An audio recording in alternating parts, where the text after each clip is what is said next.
এই নতুন বছরে আওয়ামী লীগের জন্য বাংলাদেশের সেনা প্রধান দারুণ একটা সুসংবাদ দিলেন। সেটি হচ্ছে আপনার বেকসুর খালাস, আপনার বাংলাদেশের সাবেক প্রধানমন্ত্রী শেখ হাসিনা। বিশেষ করে এই তরুণীদের মাথার মধ্যে সুরসুরে দেওয়া। আমি তরুণদের একাংশের কথা বললাম, যে একটা অংশ হবে তরুণদের হোক, তার মধ্যে মেয়েদের একটা অংশ হবে, তরুণীদের একটা অংশ হবে, যাতে তারা ফুর্তি করে দেখে কি করছে তারা, কত রকমের কথা। বাংলাদেশের অন্তর্বর্তী সরকারের প্রধান মোহাম্মদ ইউনূসের বিপদের দিন শুরু। যে বাংলাদেশ এই মুহূর্তে রাজনীতির মধ্যে আওয়ামী লীগ মুক্ত আছে, আর পাশাপাশি বিএনপি মুক্ত হয়ে যাবে। এরপর বাংলাদেশের রাজনীতির ভবিষ্যৎ কি হবে? নতুন রাজনৈতিক বন্দোবস্ত কি তৈরি হবে? জাতি আরেকটা গ্রাম শো দেখল, জাতিকে তাক লাগিয়ে দিয়েছে।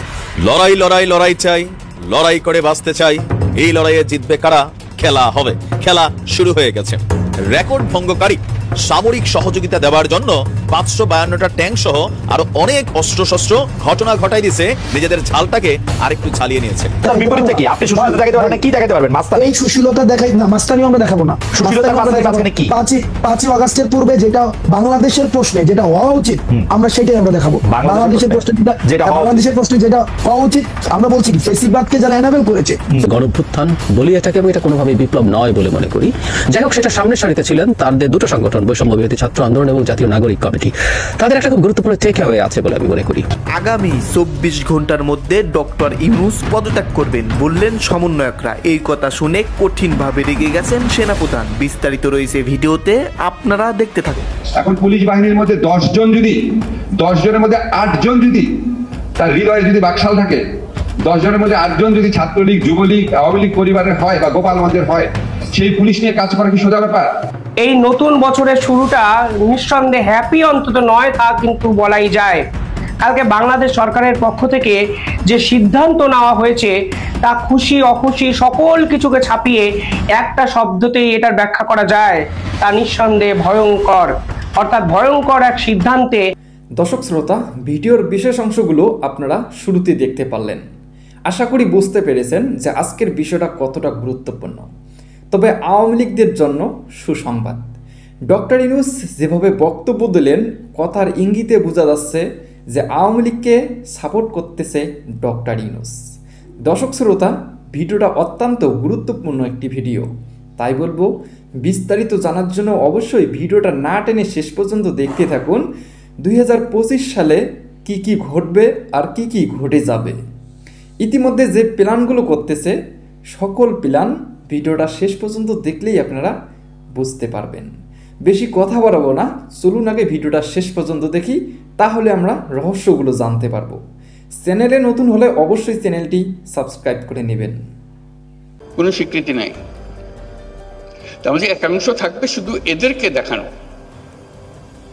যারা অত্যন্ত চমৎকার বুদ্ধি নিয়ে এই দুনিয়ার সব কাজের ফাঁকে দিয়ে সে একটা ব্যবসা নিজে সৃষ্টি করে ফেলেছে। এটা দেখানো এই জন্য দরকার, ওই যে বললাম সুরসুরি, এটা দেখার পরে প্রত্যেকের মাথায় সুরসুরি আসবে, আরে আমি তো ইচ্ছে সুন্দর করে করতে পারি, আমিও তো একটা করতে পারি। মেলার উদ্দেশ্য হলো সুরসুরি দেওয়া, বিশেষ করে এই তরুণীদের মাথার মধ্যে সুরসুরি দেওয়া। আমি তরুণদের একাংশের কথা বললাম, যে একটা অংশ হবে তরুণদের হোক, তার মধ্যে মেয়েদের একটা অংশ হবে, তরুণীদের একটা অংশ হবে, যাতে তারা ফুর্তি করে দেখে কি করছে তারা, কত রকমের কথা। তারা ছেলেদেরটাও দেখবে, ছেলেরা মেয়েদেরটা দেখবে, দেখে আর বুদ্ধি পারবে। বুদ্ধিতে ঘষা দিলে অনেক বুদ্ধি বের হয়। কাজে সেই সুযোগ সৃষ্টি করে। আপনি বলতে পারেন যে এত লক্ষ লক্ষ ছেলে মেয়ে সারা দেশে করছে, আমরা কয়জনকে জায়গা দেবো এই মেলাতে? এটা কোনো সমস্যা না। এই মেলার প্রস্তুতি সারা বছর ধরে চলবে, জেলায় জেলায়, উপজেলায় বাছাই করা কে ফাইনাল মেলাতে জায়গা পাবে, কার বুদ্ধি সবচেয়ে বেশি, এই উপজেলাতে কার বুদ্ধি বেশি। আমি উপজেলাতে বলছি বলতে ওরা কি করবে, অবাক কাণ্ড করে। কৃষির জগতে যে বিবর্তন হচ্ছে, মানুষের বুদ্ধি দেয়। সরকার সহযোগিতা করেছে, কিন্তু মানুষ বুদ্ধিটা নিয়ে নিয়েছে। এই নতুন বছরে আওয়ামী লীগের জন্য বাংলাদেশের সেনা প্রধান দারুণ একটা সুসংবাদ দিলেন। সেটি হচ্ছে আপনার বেকসুর খালাস, আপনার বাংলাদেশের সাবেক প্রধানমন্ত্রী শেখ হাসিনা। কি সেই আপনার ঘোষণাটা, সেটি হচ্ছে অন্তর্বর্তীকালে সরকার কিংবা আমাদের বাংলাদেশের বৈষম্য বিরোধী যে ছাত্র আন্দোলনকারীরা ছিল সমন্বয়করা, তারা সচিবালয়ে আগুনের ঘটনাকে সম্পূর্ণভাবে আপনার দায়ী করে আওয়ামী লীগের উপর, এবং এটা নিয়ে কি মামলাও তারা করে আওয়ামী লীগের উপর। এখন গতকালকে যখন নাকি আপনার একটা সিসিটিভি ফুটেজ বের হয়ে আসে এবং সেনাবাহিনী সেটাকে মনে করেন আপনার তদন্ত করে, সাংবাদিক ভাইরা সেটা আপনার করে, তখন আপনার সমস্ত ইয়ের পরে ঘোষণা আসে যে আওয়ামী লীগের এখানে কোনো হাত ছিল না। এটা আপনার শর্ট একটা সার্কিটের মাধ্যমে কিংবা একটা কুকুর ঢুকে সেখানে আগুনটা সৃষ্টি হয়। তাহলে আওয়ামী লীগের উপরে যে বা যারা বর্তমান মিথ্যাচার করছে, এদের কি আপনার সাজা হওয়া উচিত নয়? কারণ আওয়ামী লীগের উপরে, কারণ এত বড় একটা দলের উপরে আপনি ফ্যাসিবাদ বা ফ্যাসিজম, স্বৈরাচার, মানে কোটি কোটি মানুষকে যে এই সমন্বয়কারীরা বলল, এদের বিচার কি হবে না? অন্যদিকে গ্রেফতার হতে যাচ্ছে ডক্টর ইউনূস। কিভাবে? আওয়ামী লীগের যে বড় বড় নেতাকর্মীরা আছে, তারা এই সচিবালয়ে যে আপনার আগুনের ঘটনা যে ঘটাইছে আপনার ডক্টর ইউনূসের নামে এবং উপদেষ্টা সমন্বয়কারীরা, মেন যে আপনার কয়টা মানে ফেস আছে, এদের বিরুদ্ধে আন্তর্জাতিক আপনার আদালতে মানহানি মামলা করতে যাচ্ছে আওয়ামী লীগ। অন্যদিকে আপনার সেনা প্রধান তিনি ঘোষণা দেয় যে এই ধরনের যদি বাংলাদেশে কোনো ঘটনা ঘটে এবং সেটা যদি বিচার কিংবা তদন্ত মানে না করে যদি এইভাবে আরেকটা বড় দলকে যদি এভাবে দায়ী চাপিয়ে দেওয়া হয়, তাহলে যে বা যারা করবে এদের বিরুদ্ধে আমরা লিগ্যাল অ্যাকশন নিব। অন্যদিকে আওয়ামী লীগের শেখ হাসিনার নামে আপনার মেট্রো রেল পুরানো কিংবা আপনার এই সচিবালয়ে আগুন লাগাই দিছে, হ্যাঁ, এই ধরনের যে ঘটনাগুলো যে দিছে, এই সমস্ত মামলা আওয়ামী লীগের সাবেক প্রধানমন্ত্রী কিংবা যেই সমস্ত নেতা কর্মীদের উপর নাকি দেওয়া হয়েছে, এদেরকে বেকসুর খালাস করে দিছে। মানে এই মামলাগুলো একদম টোটালি কি ক্যান্সেল করে দিছে। এখন আমার প্রশ্ন, এই যে আওয়ামী লীগের উপরে, কারণ হাসনাত কিংবা সমন্বয়কারীরা কিন্তু অনেক চিল্লায় কিন্তু মিডিয়ার সামনে কিন্তু কথা বলছে যে ফ্যাসিজম বাংলাদেশে এখন পর্যন্ত আছে, এই কাজগুলো কি ফ্যাসিবাদীদের জন্য। তাহলে এরা যে বর্তমান এই কথাগুলো বললো কিংবা এখন যে আপনার এটা হলো মানে কি বলে প্রুফ হলো যেটা আওয়ামী লীগ ঘটায় নাই, তাহলে আমার প্রশ্ন, সেনাবাহিনীর প্রধান আপনি কি এটার নিবেন না, পদক্ষেপ নিবেন না? আচ্ছা, আপনি নেন বা না নেন সমস্যা নাই, আপনার আন্তর্জাতিক আদালতে যখন নাকি এই সচিবালয়ে আগুনের ঘটনা ঘটে, তখন কিন্তু বাংলাদেশের একজন সাংবাদিক কিন্তু এই বিষয়ে কথা বলে যে আওয়ামী লীগ এই ঘটনাটা ঘটাইছে। তখন আপনার আমেরিকার যে ছিল, হ্যাঁ, সেখান থেকে বলা হয়েছে যে এটা আমরা বাংলাদেশের যে অন্তর্বর্তীকালে যে সরকার আছে এদেরকে বলছে বিষয়টা ভালোভাবে কি যাচাই বাছাই করার জন্য, কিংবা আমাদের লোকও যাবে সেখানে যদি প্রয়োজন হয়। এখন আপনার উল্টা মামলা করতে যাচ্ছে আওয়ামী লীগ, কি আপনার মানহানি মামলা। কারণ এত বড় একটা ঘটনা যেখানে আমাদের বাংলাদেশের এত বড় একটা সচিবালয়ের মতো একটা জিনিসকে বা বিষয়টাকে আগুন লাগিয়ে এবং আপনার এত বাংলাদেশের কোটি কোটি মানুষের উপর আপনার দায় চাপিয়ে দেওয়া কিন্তু চারটেখানে কথা না, তাই না? তো এইটার জন্যই আওয়ামী লীগ কি মানহানি মামলা করতে যাচ্ছে। অন্যদিকে সমন্বয়করা তাদের আপনার দল ঘোষণা করলো, সেটা হচ্ছে জানেন কি, ছাত্র শিবির। মানে এরা বা এদের মাস্টার মাইন্ড হচ্ছে ছাত্র শিবির। এদের পিছনে আপনার গতকালকে শহীদ মিনারে ভাষণে সার্জিস এই কথা বলে যে সত্য কখনো লুকায় থাকে না। এটার মাস্টার মাইন্ড হচ্ছে কি ছাত্র শিবির। মানে কি আগামী বাংলাদেশে সরকারে বসতে যাচ্ছে ছাত্র শিবির। আপনি বুঝতেছেন বাংলাদেশটা কতটা ঝুঁকিপূর্ণর দিকে আছে। অন্যদিকে আরেকটা ব্রেকিং নিউজ, সেটি হচ্ছে আপনার যারা নাকি বিএনপির সমর্থক আছেন, আপনারা অনেকেই ভাবতেছেন যে আপনারা ক্ষমতায় এসে পড়তেছেন। আপনাদের জন্য আরেকটি ব্রেকিং নিউজ, সেটি হচ্ছে যে বিএনপিকে নির্বাচনে অংশগ্রহণ করতে পারবে কিনা সেই বিষয়ে হাসনাত কিংবা সমন্বয়ক আপনার উপদেষ্টারা তারা কিন্তু স্পষ্ট কিন্তু এখন পর্যন্ত করে না। মানে বিএনপিকে তারা নির্বাচন থেকে বাদ দিতে পারে, আপনার নির্বাচনে অংশগ্রহণ করতে পারবে না বিএনপি আওয়ামী লীগ। এইরকম একটা কানা ঘুষা কিন্তু বর্তমান অন্তর্বর্তীকালে কিংবা সমন্বয়কদের ভিতরে কিন্তু চলমান। এখন অনেক বিএনপি নেতা কর্মীরা যারা নাকি আপনারা নাকে তেল দিয়ে এখন পর্যন্ত ঘুমিয়ে আসছিলেন, এখন একটু জাগুন, ঠিক আছে? জেগে রাজপথে নামুন, এদের বিরুদ্ধে কথা বলেন বা এদেরকে স্মরণ জন্য আন্দোলন করেন, না হলে শেষ। আওয়ামী লীগ আর বিএনপি কাঁধে কাঁধ দিয়ে নদীর পাড়ে বৈশা বৈশা বাদাম খাওয়া ছাড়া আর কোনো উপায় থাকবে না। বুঝতে পারছেন না? ওই যে বলবেন যে তুমি ছিলা আমিও ছিলাম, এখন আমাদেরকেই ফেলে দিল। হ্যাঁ, আপনাদেরকে ঠিকই ফেলে দিবে এরা। তাই বলবো যে নদীর পাড়ে গলায় গলায় হাত দিয়ে যাতে বাদাম না খেতে হয়, এটার জন্য কি রাজপথে আওয়ামী লীগ আর বিএনপিকে একসাথে নামতে হবে। তবে বিএনপি নামুক আর না নামুক, আওয়ামী লীগ কিন্তু একাই কিন্তু খেলা কিন্তু ঠিকই ঘটাই দিয়েছিল আপনার 31 তারিখে ছাত্রলীগ ব্যাপকভাবে মনে করেন পিটায়। এখন সামনে দেখা যাক ডক্টর ইউনূসের বা অন্তর্বর্তীকালের সরকারের বিরুদ্ধে আপনার আন্তর্জাতিক মানহানি মামলার যে বিষয়টা, এটা আসলে মানে কিভাবে পদক্ষেপ নেয় বাংলাদেশের সাবেক প্রধানমন্ত্রী শেখ হাসিনা। যে কোনো একটা দেশের ব্যাকবোন হচ্ছে দুইটা জিনিস, প্রথমত অর্থনীতি, দ্বিতীয়ত হচ্ছে তাদের সেনাবাহিনীর সক্ষমতা। এর বাইরে জনসংখ্যা আরও অনেক কিছু এখানে কানেক্টেড আছে। তো আমাদের বাংলাদেশের সেনাবাহিনী দীর্ঘদিন যাবৎ তারা দেশমাতৃকাকে সার্ভিস দিয়ে আসছে, কিন্তু কোথাও না কোথাও প্রতিবেশী রাষ্ট্রগুলোর সাথে এমন ভাষায় মানে আমি আর কোনো সেনাপ্রধানকে লাস্ট কয়েক টার্মে যারা ছিলেন কথা বলতে দেখিনি, মানে একদম কলিজা ভরে গেছে, মনে হচ্ছে ইয়েস এইরকমই বলা উচিত, কারণ তিনি সেনাবাহিনীকে লিড করছেন আমাদের সেনাপ্রধান the Bluetooth man general Wakeruzzaman. আজকে যে বার্তা দিছে ভাই মানে পরেরটা পরে দেখা যাবে, বার্তা দিছে তো এই কথাটা বলার জন্য মিনিমাম লেভেলে হিম্মত থাকতে হবে।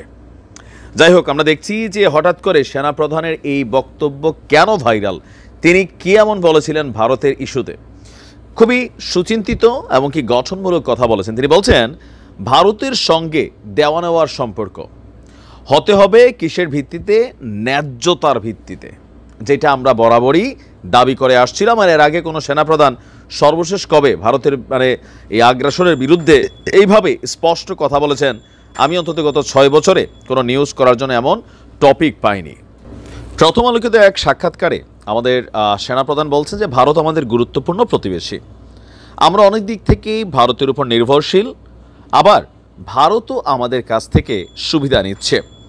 আনুষ্ঠানিক আর অনানুষ্ঠানিক মিলিয়ে ওদের প্রচুর মানুষ বাংলাদেশে কাজ করছে, এদেশ থেকে অনেক মানুষ চিকিৎসার জন্য ভারতে যায়, আমরা তাদের কাছ থেকে অনেক পণ্য কিনছি, কাজেই বাংলাদেশের স্থিতিশীলতার ব্যাপারে ভারতের বিরাট স্বার্থ আছে। এটা একটা দেওয়া নেওয়ার সম্পর্ক, তবে এই সম্পর্কটা হতে হবে ন্যায্যতার ভিত্তিতে। যে কোনো দেশ সবসময় অন্য দেশ থেকে সুবিধা পেতে চাইবে, এটা দোষ না। আমি যদি আদায় করে নিতে না পারি, দোষ তো আমারও। এই বিষয়গুলো দেখতে হবে। আমাদের ন্যায্যতার ভিত্তিতে সুসম্পর্ক বজায় রেখে চলতে হবে।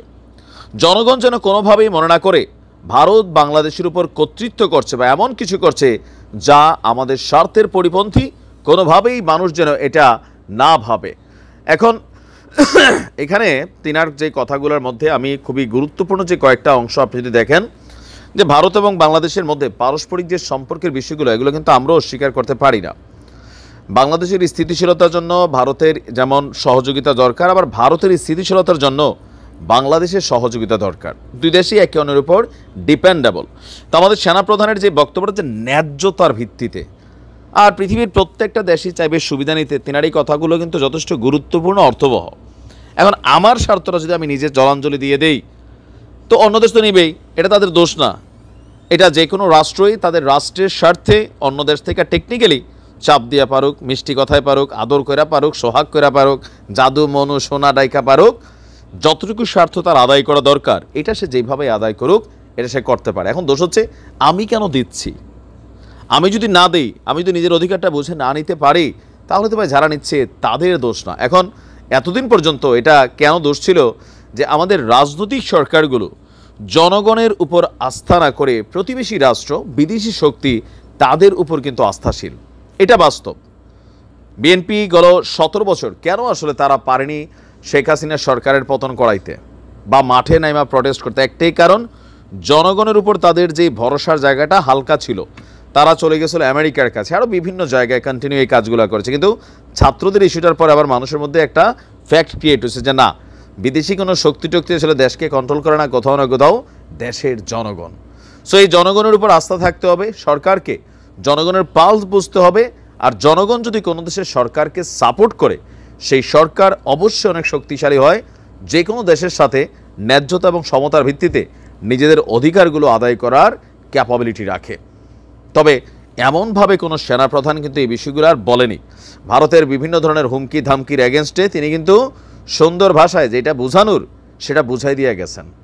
বুঝলে বুঝ, না বুঝলে তরমুজ। ভালো থাকুন। 2025 পড়লো। এই 2025-এর নববর্ষে সবাইকে আমার আন্তরিক শুভেচ্ছা ও অভিনন্দন। ঈশ্বরের কাছে কামনা করি যেন 2025 আপনাদের জীবনে নতুন সূর্যোদয় নিয়ে আসে। পুরনো যত কলুষিত দিনগুলো তারা মুছে যাক, নতুন দিন নতুন শুভেচ্ছার বাণী নিয়ে আপনাদের কাছে আসুক এবং আপনারা পুনরায় শান্তিতে বাংলাদেশে অবস্থান করুন, এটাই আমার ঈশ্বরের কাছে কামনা। এই একই কামনা জানিয়েছেন আপনাদের প্রধানমন্ত্রী শেখ হাসিনা। এতদিন শেখ হাসিনা কোনো কাগজে বিবৃতি বা কোনো অনুষ্ঠানে অংশ নিতে পারতেন না। ভারত সরকার এখন তাকে পুরো ছাড়পত্র দিয়ে দিয়েছেন। এখন তিনি সমস্ত তার ভাষণ, তার সাক্ষাৎকার ইচ্ছে করলে তিনি ভারতীয় টেলিভিশনকে বা ভারতীয় মিডিয়াকে তিনি দিতে পারেন।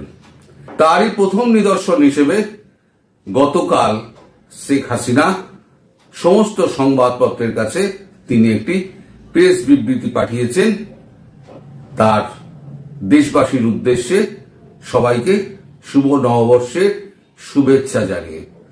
সেরকমই একটি কাগজে বেরিয়েছে আমাদের, সেই কাগজটির থেকে আমি আপনাদের পড়ে শোনাচ্ছি উনি কি বলেছেন। আগে ওনার কাছে সমস্ত কিছু ছিলই, আপনারা সব জানেন। ওনার কাছে টেলিফোন থেকে আরম্ভ করে কম্পিউটার পর্যন্ত সময়টা। দর্শক শ্রোতা, আপনারা তো বক্তব্যগুলো শুনতে পারতেছেন 2025 সালে কি হতে যাচ্ছে। সকল চাঞ্চল্যকর তথ্য জানতে ভিডিওটা না টেনে শেষ পর্যন্ত দেখতে থাকুন। সমন্বয়ক এবং উপদেষ্টারা যে প্ল্যান করতেছে তারই প্ল্যান কিছু আপনারা এই ভিডিওতে জানতে পারবেন। চলুন আগে ভিডিওটা শেষ পর্যন্ত দেখি। বিভিন্ন দেশে যোগাযোগ করা এবং বিভিন্ন কাজকর্ম তার করে দেওয়ার জন্য 24 ঘন্টার জন্য তার কাছে দুজন করে টেকনিক্যাল স্টাফ থাকবেন, একজন হার্ডওয়্যার, একজন সফটওয়্যার ইঞ্জিনিয়ার, সেটা সেনাবাহিনীর তরফ থেকে। আচ্ছা, এবার যেটা উনি পাঠিয়েছেন সেটা হেডলাইন কাগজ যেটা করেছে সেটা করেছে 2025-এ ইউনূসকে হটানোর সংকল্প হাসিনার। দেশবাসীর উদ্দেশ্যে আরো কি বললেন আওয়ামী লীগ নেত্রী। ওয়াল ব্যুরো 2025-এ মোহাম্মদ ইউনূসের সরকারের পতন সংকল্প ঘোষণা করলেন শেখ হাসিনা। দেশবাসীকে বাংলাদেশের আওয়ামী লীগের সভাপতি শেখ হাসিনা খ্রিস্টীয় নতুন বছর 2025-এর শুভেচ্ছা জানিয়েছেন। তিনি বলেছেন, স্বাভাবিকভাবেই আমাদের প্রত্যাশা থাকবে নতুন বছরের যাত্রার মধ্যে দিয়ে বাংলাদেশ সামনের দিকে এগিয়ে যাবে। বাংলার জনগণ সুখী সমৃদ্ধি এবং শান্তিতে বসবাস করবে। কিন্তু এই প্রত্যাশার সঙ্গে প্রাপ্তির সম্ভাবনা যে ক্ষীণ, তা ক্ষীণতর হয়ে যাচ্ছে, তা আমাদের আশাহত করে। তার কথায় 2024-এর জুলাই মাসে শিক্ষার্থীদের আন্দোলনের আড়ালে দেশি বিদেশি ষড়যন্ত্রের মাধ্যমে সাংবিধানিকভাবে বৈধ সরকারকে হটানোর মধ্যে দিয়ে একটি অসাংবিধানিক, অবৈধ ও অগণতান্ত্রিক গোষ্ঠী রাষ্ট্র ক্ষমতা দখল করেছে। তারা এই অবৈধভাবে ক্ষমতা দখলের পরপরই সমগ্র রাষ্ট্রযন্ত্রের খোল নলচে বদলে ফেলে। আওয়ামী লীগের নেতৃত্বে পরিচালিত সরকারের আমলে অর্থনৈতিক ও আর্থসামাজিক ক্ষেত্রে অভূতপূর্ব উন্নয়ন অগ্রগতি বাংলাদেশ ছিল জগৎ সভায় প্রশংসিত। দেশের আইন শৃঙ্খলা পরিস্থিতি ছিল স্থিতিশীল, সাম্প্রদায়িক সম্প্রীতি ছিল। অথচ আজকে এই অবৈধ দখলদার গোষ্ঠী বাংলাদেশের অগ্রযাত্রাকে বিনষ্ট করেছে। আইন শৃঙ্খলা পরিস্থিতি একেবারে তলানিতে। খুন, ছিনতাই, রাহাজানি, ডাকাতি প্রভৃতি নিত্য নৈমিত্তিক ঘটনা। মানুষের জানমালের কোনো নিরাপত্তা নেই। সাম্প্রদায়িক সম্প্রীতি গভীর সংকটে। আওয়ামী লীগের হাজার হাজার কর্মী নেতাকে হত্যার পাশাপাশি হিন্দু, বৌদ্ধ, খ্রিস্টান সহ অন্যান্য সম্প্রদায় ও জাতি গোষ্ঠীর মানুষের উপরে নির্বিচারে আক্রমণ চালিয়ে হত্যাযজ্ঞ চালানো হয়, যা গণহত্যার সামিল। আওয়ামী লীগ সভাপতি বলেন, স্বাভাবিক নিয়মে সময়ের কাঁটা ঘুরে ক্যালেন্ডারের পাতা উল্টে নতুন বছর এসে করা নাড়ে, সময় সমাজ ও সভ্যতার সামনের দিকে এগিয়ে চলে। কিন্তু 2024 সালের জুলাই মাসের পর থেকে বাংলাদেশের অর্থনৈতিক অগ্রগতি থমকে দেওয়া হয়েছে। সময়ের পঞ্জিকার সামনের দিকে এগুলো বাংলাদেশের মানুষের ভাগ্যের চাককে পেছন দিকে নিয়ে যাওয়া হয়েছে। আর্থিক, সামাজিক সকল ক্ষেত্রে বাংলাদেশের অগ্রগতিকে থামিয়ে দেওয়া হয়েছে। এই বিরূপ পরিস্থিতিতে শক্ত মনোবল নিয়ে দাঁড়িয়ে দেশ বিরোধী অপশক্তির বিরুদ্ধে লড়াই করে আমাদের শুভ ও কল্যাণময় সময়ে প্রতিষ্ঠা করতে হবে। দেশপ্রেমিক জনগণকে ঐক্যবদ্ধ হয়ে সেই লড়াইয়ে সামিল হওয়ার আহ্বান জানাচ্ছি। এই অপশক্তিকে পরাজিত করার মধ্যে দিয়ে আগামী সময় আমাদের দেশের জনগণের এই বর্ণিল ভবিষ্যতের প্রত্যাশায় সবাইকে জানাই শুভ নববর্ষ। এই বিবৃতি তিনি আমাদের ভারতবর্ষের সমস্ত মিডিয়াকে দিয়ে দিয়েছেন এবং উনি তো জানেন না কোন মিডিয়ার কোন কার ইমেল আইডি কি আছে না আছে, কিন্তু সরকারের কাছে সমস্ত কিছুই থাকে। সেই তথ্য সেই মিডিয়ার থেকে সমস্ত কিছু করে দেওয়া হয়েছে, মিডিয়াকে পাঠিয়ে দেওয়া হয়েছে এবং প্রেস কাউন্সিল অফ ইন্ডিয়াকে বলে দেওয়া হয়েছে এখন থেকে শেখ হাসিনা তিনি আমাদের এখানে যিনি আশ্রিত হয়ে আছেন তার যত বিবৃতি এবং সাক্ষাৎকার তারা নিঃসন্দেহে ছাপতে পারে এবং প্রচার করতে পারে। সুতরাং বুঝতেই পারছেন যে সময়টার জন্য আমরা অপেক্ষা করছিলাম, ট্রাম্পের সঙ্গে আমাদের বিদেশ সচিব ডক্টর জয়শঙ্করের আলাপচারিতা, কিন্তু আলাপচারিতা যেটা হয়েছে আমি বলেছিলাম নিশ্চয়ই হয়েছে, না হলে পরে 6 দিনের সফরে ডক্টর জয়শঙ্করের মতো ব্যস্ত মানুষ যিনি ওখানে গিয়ে 6 দিন হাওয়া বাতাস খেয়ে কাটাবেন, কিন্তু তিনি ফিরে এসে একদিন থেকে আবার তিনি কাতারের উদ্দেশ্যে রওনা হয়ে গিয়েছেন, এতটাই ব্যস্ত উনি। এই যে উনি ফিরে আসার পর হঠাৎ করে হাসিনার প্রতি ভারত একেবারে পুরোপুরি ছাড়পত্র দিয়ে দিল যে আপনি যা ইচ্ছা তাই করতে পারেন এবং যেটুকু কমতি ছিল তার যোগাযোগের মাধ্যম সম্পর্কে যেটুকু কমতি ছিল তিনি সব জানেন না, বয়সও হয়েছে, সব কিছু জানেন না উনি, তাই তাকে টেকনিক্যাল স্টাফও দিয়ে দেওয়া হয়েছে। এবার উনি টেকনিক্যাল স্টাফের মাধ্যমে যেমন কালকের বিবৃতিগুলো সমস্ত মিডিয়াতে উনি পাঠিয়েছেন, ভারতবর্ষে প্রচুর কয়েক হাজার মিডিয়া রয়েছে, কাগজ এবং টেলিভিশন মিডিয়া সমস্ত কয়েক হাজার মিডিয়া রয়েছে, সেই মিডিয়াকে প্রায় লাখই বলা যায়, তো সেই মিডিয়াকে উনি সমস্ত পাঠিয়ে দিয়েছেন। সারা ভারতবর্ষ জুড়ে এই শেখ হাসিনার যে এই যে বিবৃতি সেটা সারা ভারতবর্ষ কেন সারা বিশ্ব জুড়ে ছড়িয়ে পড়েছে, এটি হচ্ছে মূল কথা। এইবারে শেখ হাসিনা যে সংকল্প নিয়েছে 2025-এ তিনি দেশে ফিরবেন, সেই সংকল্পের আমার মনে হয় একেবারে দৃঢ়তার সঙ্গে তিনি ব্যক্ত করেছেন এবং এমন কিছু একটা নিশ্চয়ই তার কাছে ইঙ্গিত গিয়েছে, সেই ইঙ্গিত থেকে তিনি এত দৃঢ়তার সঙ্গে বলতে পারছেন। আর কালকের যে সভা ছিল সেই সভার হালত দেখে তাহলে এখন শেখ হাসিনা নিজেই বুঝতে পেরে গেছে যে দেশের মানুষ বুঝতে পেরে গেছে what is black and what is white. Black and হোয়াইটের এই যে খেলা, এই খেলা প্রথমে সাধারণ জনতা, সাধারণ মানুষ বুঝতে পারেনি, এদেরকে ভুল বুঝিয়ে এই ছাত্র বৈষম্য আন্দোলনের একটা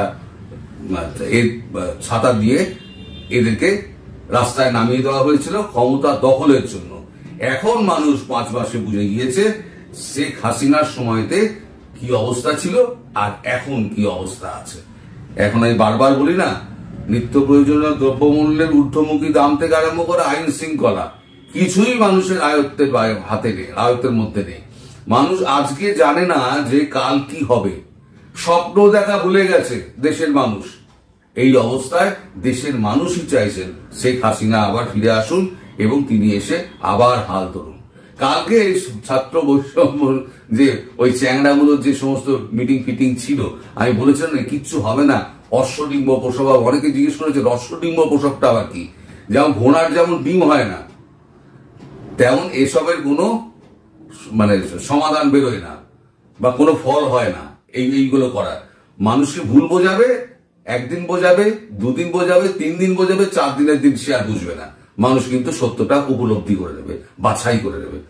তা সেই ছাত্রদের মানে হতাশা নিয়ে একটা ছোট রিপোর্ট আমাদের এখানে বেরিয়েছে, সেটা একটু করে আপনাদের পড়ে শোনাই। সেই রিপোর্টটা বেশ মজার, আপনাদের বেশ ভালো লাগবে। ঢাকায় ছাত্রদের সভা ফ্লপ, বিপ্লবের জোশ কি 24 উদাও, নববর্ষ বিদায়ের রাতে তুঙ্গে চর্চা, গর্জন যত তুলনায় বর্ষণ ততটা হলো না। মঙ্গলবার ঢাকার শহীদ মিনার চত্বরে বৈষম্য বিরোধী ছাত্র আন্দোলনের নেতৃত্বে রাখা ইউনিটি মার্চ বা ঐক্য যাত্রা কার্যত সুপার ফ্লপ বলে বাংলাদেশের রাজনৈতিক মহলের অভিমত।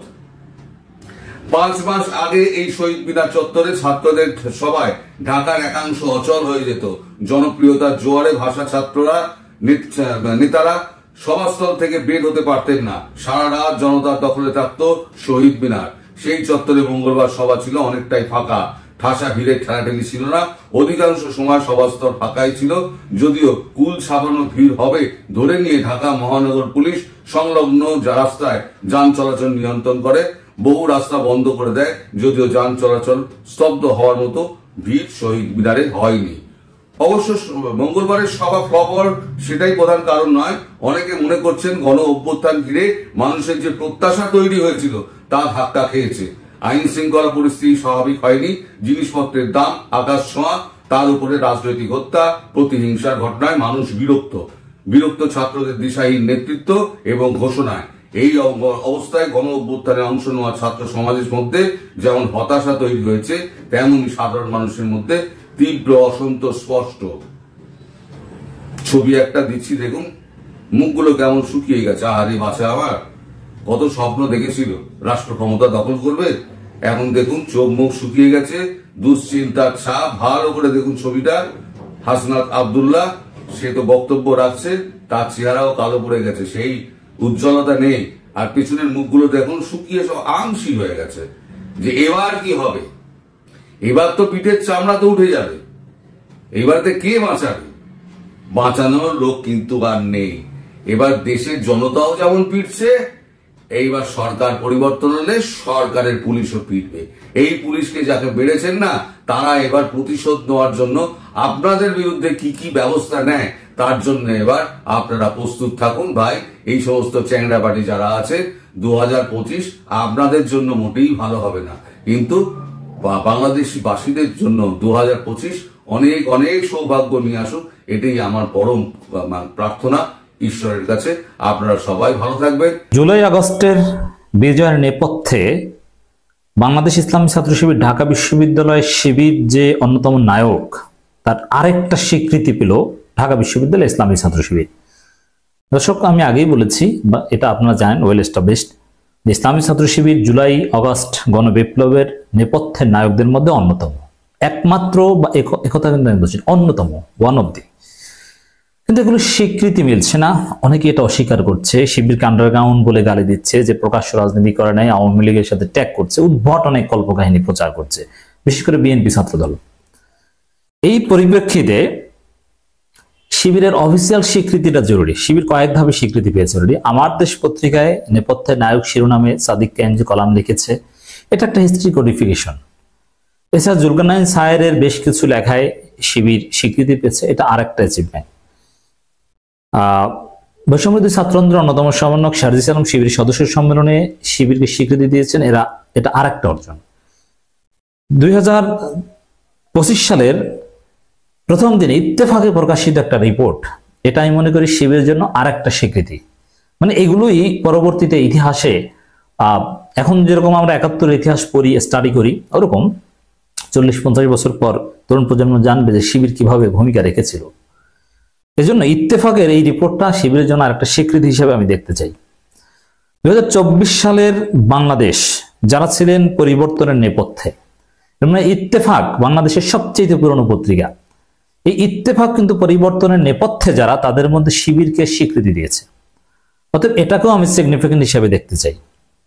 দর্শক, এখানে পরিবর্তনের নেপথ্যে যে তারা ফটো কাট করেছে, কিংবা যে থাম্বনেইলের মতো, সেখানে আবু সাঈদের ছবি দিয়েছে, পিনাকি ভট্টাচার্যের ছবি দিয়েছে, নাহিদ ইসলামের ছবি দিয়েছে, জুলকারনাইন সায়েব, ডক্টর ইউনুস, সেনা প্রধান, সাংবাদিক ইলিয়াস, মুশফিকুল ফজল আনসারী, এদের ছবি দিয়েছে। মাঝখানে ছবিটি দিয়েছে ঢাকা বিশ্ববিদ্যালয় ইসলামী ছাত্র শিবিরের বিপ্লবী সভাপতি জনাব সাদিক কায়েমের। শুধু এই ছবি না, আলাদাভাবে শিবিরের অবদান নিয়ে অধ্যায় কায়েম করা হয়েছে, সাবচ্যাপ্টার কায়েম করা হয়েছে। It's very significant. 2024 সালে বাংলাদেশের ইতিহাসে ঘটে যায় এক ঐতিহাসিক পরিবর্তন। রক্তক্ষয়ী গণঅভ্যুত্থানের মাধ্যমে স্বৈরাচারী সরকারের পতন ঘটে আর ক্ষমতার মঞ্চে আবির্ভাব ঘটে নতুন নেতৃত্বের। দর্শক শ্রোতা, আশা করি সকল বক্তব্য আপনারা মনোযোগ সহকারে শুনেছেন এবং বিস্তারিত বুঝতে পারছেন। দেশের মধ্যে যেন পুতুল পুতুল খেলা শুরু হয়ে গেছে। এতদিন অনেকেই মন্তব্য করেছিল যে সচিবালয়ের মধ্যে অগ্নিকাণ্ড ঘটিয়েছেন আওয়ামী লীগের সমর্থকরা। ইতিমধ্যে আবার অনেকেই মন্তব্য করতেছেন যে সচিবালয়ের অগ্নিকাণ্ড ঘটিয়েছেন বর্তমান সময়ে যারা সরকার পদে আছেন এবং উপদেষ্টারা রয়েছেন। দর্শক শ্রোতা, আসলে আপনাদের মতে কি আসতেছে? এই ঘটনাটা কারা ঘটিয়েছে? ইতিমধ্যে সচিবালয়ের একটি সিসিটিভি ফুটেজ ভাইরাল হয়েছে। সেইখানে একটি কুকুর ছিল। সেই সিসিটিভির ফুটেজের মধ্যে কোনো কিছু পাওয়া যায়নি। তার পরবর্তীতে তদন্ত কমিটি একটি গঠন করা হয়েছে। তারা বলেছে যে শর্ট সার্কিট থেকে আগুন লেগেছে। দর্শক শ্রোতা, যেন সবাইকে বুঝ দেওয়া হচ্ছে। ইতিমধ্যে আরও অনেকেই মন্তব্য করতেছেন যে আসিফ, নাহিদ এবং মাহফুজ এই 3 উপদেষ্টা অবৈধ টাকার পাহাড় বানিয়েছে, আর এই কারণেই এই নথিগুলো পুড়ি ফেলার জন্য এই কাজটি করেছে। দর্শক শ্রোতা, দেশের মধ্যে যে একটি কাণ্ড চলছে, খুবই অবাক করা কাণ্ড। দর্শক শ্রোতা, এই বিষয়গুলো নিয়ে আপনাদের যদি কোনো মতামত থাকে, অবশ্যই আপনাদের মূল্যবান মতামতগুলি কমেন্ট বক্সে লিখবেন। তো এইরকম আপডেট ভিডিও পেতে চ্যানেলটি অবশ্যই সাবস্ক্রাইব করে নেবেন। তো ধন্যবাদ সকলকে। নেক্সট ভিডিওতে দেখা হবে। আল্লাহ হাফেজ।